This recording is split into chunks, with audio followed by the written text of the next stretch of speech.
జిల్లాలో జరిగిన ప్రమాదం, బస్సు ప్రమాదం చాలా దిగ్భ్రాంతికరమైన విషయం. ఇది అటువంటి ప్రమాదాలు పునరావృతం కాకుండా ప్రమాదాల నివారణలో భాగంగా అనేక తనిఖీలు చేయడం జరుగుతూ ఉంది. ముఖ్యంగా ప్రమాదం జరిగినప్పుడు వాహనంలో సేఫ్టీ ఎలా ఉండాలి, తర్వాత వచ్చేసి సాంకేతికతను ఎలా ఉపయోగించుకోవాలనే అంశాల మీద మేము దృష్టి సారించి వాహనాల మీద ఎన్ఫోర్స్మెంట్ చేయడం జరిగింది తిరుపతి జిల్లాలో. ముఖ్యంగా తిరుపతి జిల్లా ఎస్పీ శ్రీ సుబ్బరాయుడు గారి ఆదేశాల మేరకు, అలాగే మా యొక్క రవాణా కమిషనర్ శ్రీ మనీష్ కుమార్ సిన్హా గారి ఆదేశాల మేరకు ఈ యొక్క తనిఖీలు ముమ్మరం చేయడం జరిగింది.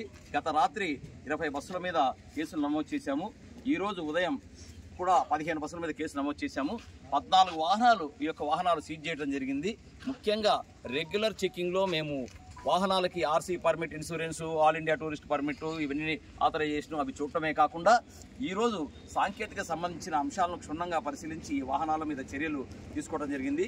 దాని గురించి మా యొక్క మోటార్ వాహనాల తనిఖీ అధికారి తిరుపతి శ్రీ శ్రీనివాస్ గారు మాట్లాడతారు. అందరికీ నమస్కారం. నిన్న సాయంకాలం నుంచి విస్తృతంగా ఈ బస్సుల మీద తనిఖీలు చేపట్టడం జరిగింది.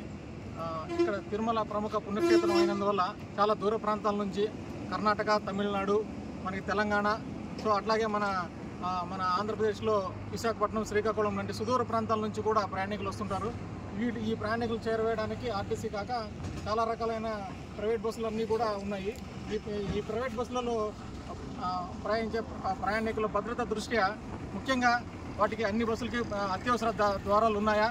కొన్ని బస్సులకి ద్వారాలు ఉన్నాయి, కానీ ఆ ద్వారాలకి అడ్డంగా కూడా వాళ్ళు బస్సు యజమానులు సీట్లు కానీ బర్తులు కానీ ఉంచి మనకి అత్యవసర సమయంలో ప్రయాణికులు బయటకు రాకుండా అది అడ్డంకుగా ఉన్నట్టున్నాయి. కొన్నిటికి ఫైర్ ప్రొటెక్షన్ ఎక్విప్మెంట్ కొన్నిటికి లేదు, కొన్నిటికి ఉన్నా కూడా అవి పనిచేయని పరిస్థితుల్లో ఉన్నాయి.